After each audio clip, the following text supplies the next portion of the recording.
Hey guys, welcome back to my YouTube. Hope you guys are okay. As you know, I am mildly and wildly fascinated with how companies are built and entrepreneurship and stuff. Recently my friend visited, he's into filmmaking, and we were talking about our obsession, our current interest and everything around. He was talking to me about how he is going all in with airplanes, with politics. He's into lots of stuff.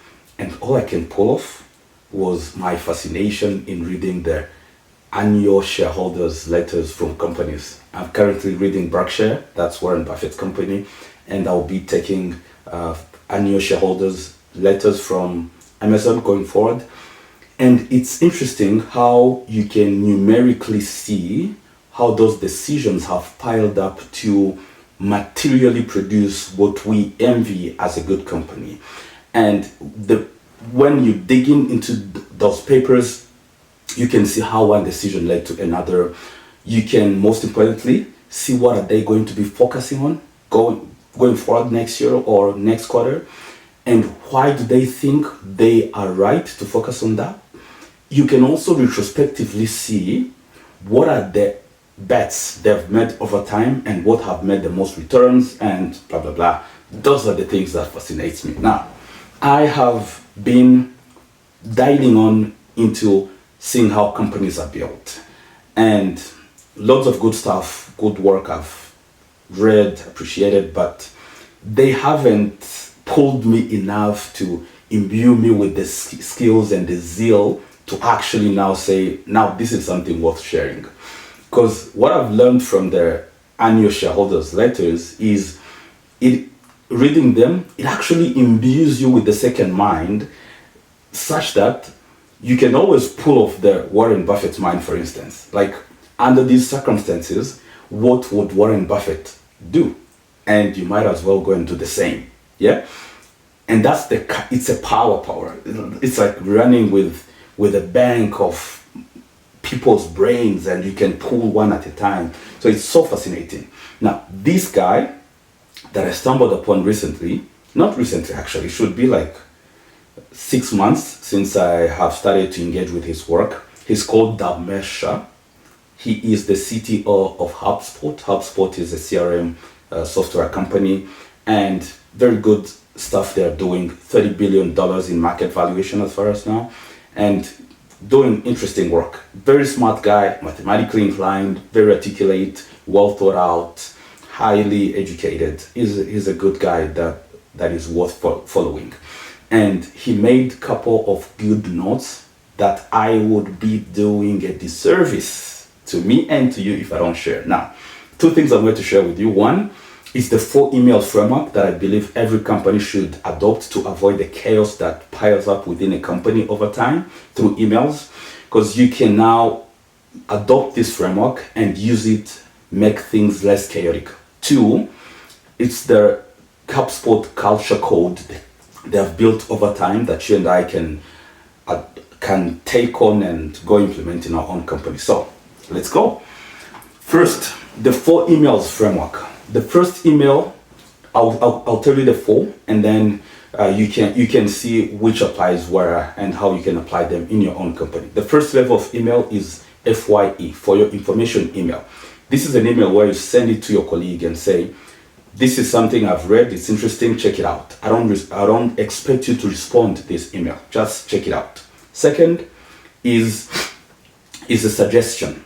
I've read this thing online, I've heard this on a podcast, brilliant idea. I think we should entertain the possibility of implementing it. If it's not deemed to be worthy of implementing, at least I've tried to raise some awareness, and I don't expect you to respond to this email, by the way, again. Yes? Third level email, it's a recommendation. Yeah? This one you have to go all in. It's like, I've done tons of research on this thing. I have walked through the pros and cons. I have read about this. I have pretty much a strong argument to make here. I am sending this as something that I believe would be beneficial to the company if we actually do it. And if we end up not doing it, at least the least I expect is a response or a feedback on this idea. That's third level email. Fourth level email is plea. Plea, now you go, I have spent sleepless nights, fought tooth and nail for this idea. Brilliant, highly, highly, highly recommended that we should do this. Please, I'm playing with you. Let's do this. Again, it's not mandatory for you to do it. So those 4 level emails, I thought they were brilliant, and it's something I'm implementing. Take it and put it in your company. For your information, suggestion, recommendation, and plea. Now, let's go to the actual business. Let's talk about building a company culture. I have a few notes here that I am going to use. I don't want to get anything wrong here. I just want to give you everything as it is, because this is super, super interesting.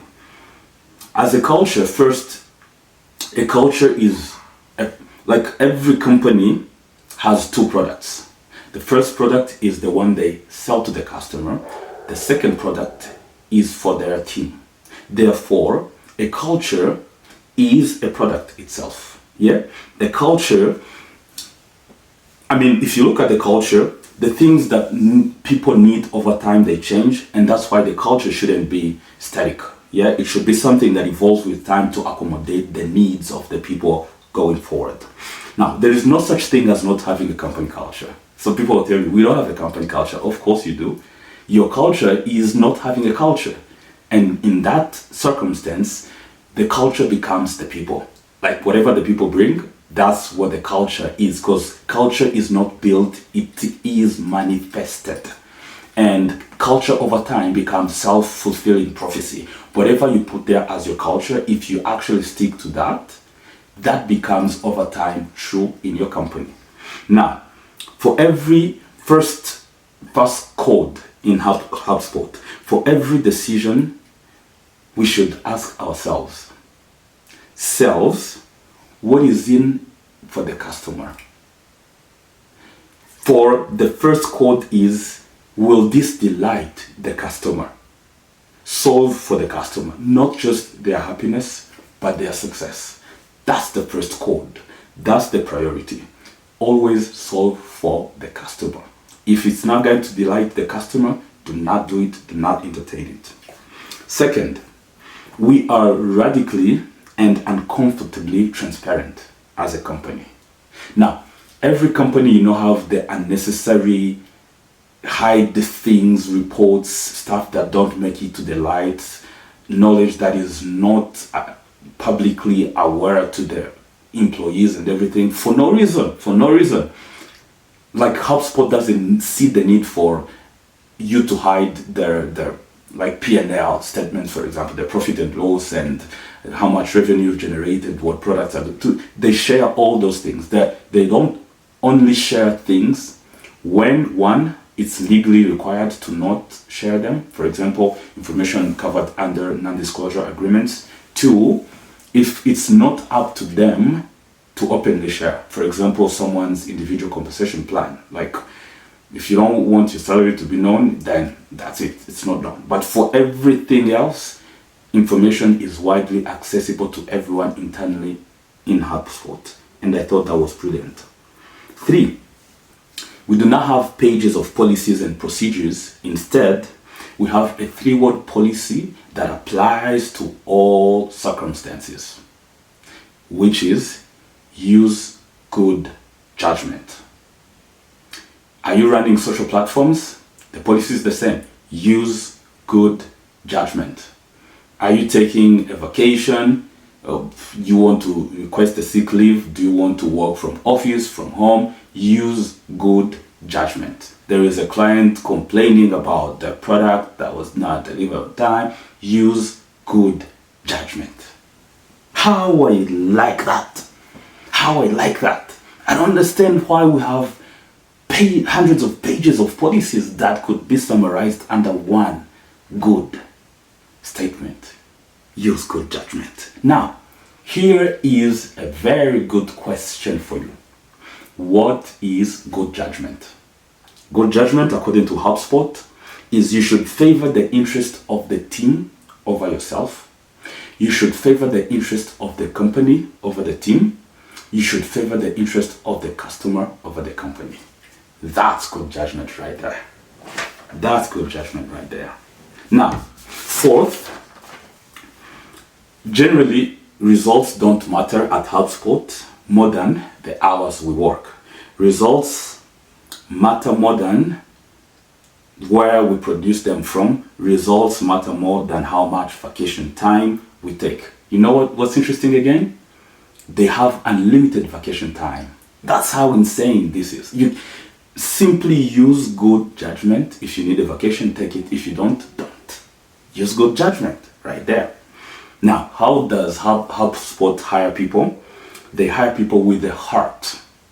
Heart is an acronym for H, humble. Why? Because humble people tend to share credit when things go well. They tend to shoulder responsibility when they don't. They hire people who are effective, gets work done. Obviously, that's why you're there. They hire people who are adaptable, who can constantly change with the environments, with AI. They adapt quickly and everything. They hire people who are remarkable, remarkably smart, remarkably resourceful, remarkably creative. There has just to be something worth remarking on you as a person. They also hire people who are transparent, like open and honest with others and with themselves. And I thought that was a good filter to use as you hire people. And something also interesting they have on hiring is they do not hire to delegate. As in, I have a lot of stuff piling up. I need someone that I can throw this work to and focus on other things. No, they don't hire to delegate. They hire to elevate. Elevate as in, this is a good person that I can learn one or two things from. So therefore, they should come on my team. Not to throw them useless stuff that I don't have time to do anymore. That was a smart move. They also have another interesting code. We invest in individual mastery, as in you post a book in their Slack group. The next day it shows in your Kindle account. No expense, no fluff, no fuss, no pre-approval, no what. Just have it. You want it, the book, have it, because we are invested in your growth.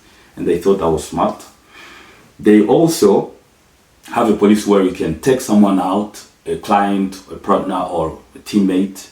You go for a good conversation, have a good meal, and HubSpot will pay for the bill. And you don't have to have it approved before. You have to explain to anyone. You don't have a spending limit. Just use good judgment. Good stuff. They also believe in work plus life, not work versus life. Because they don't believe it is possible to be unhappy at work, then happy in life. No. We believe in enjoying life, but we also believe in enjoying work.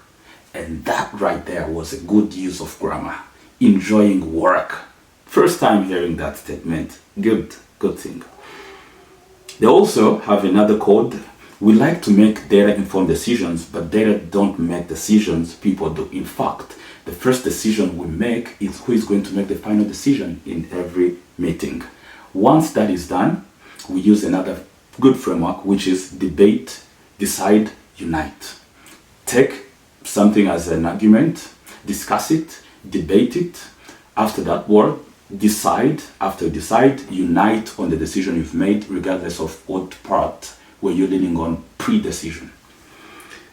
Now, I think they have also a couple other interesting codes, but these ones caught my interest. And you might be thinking, oh, these are nice codes to have, and once I am successful, these are things I will actually consider doing. No, these are not the things you do when you become successful.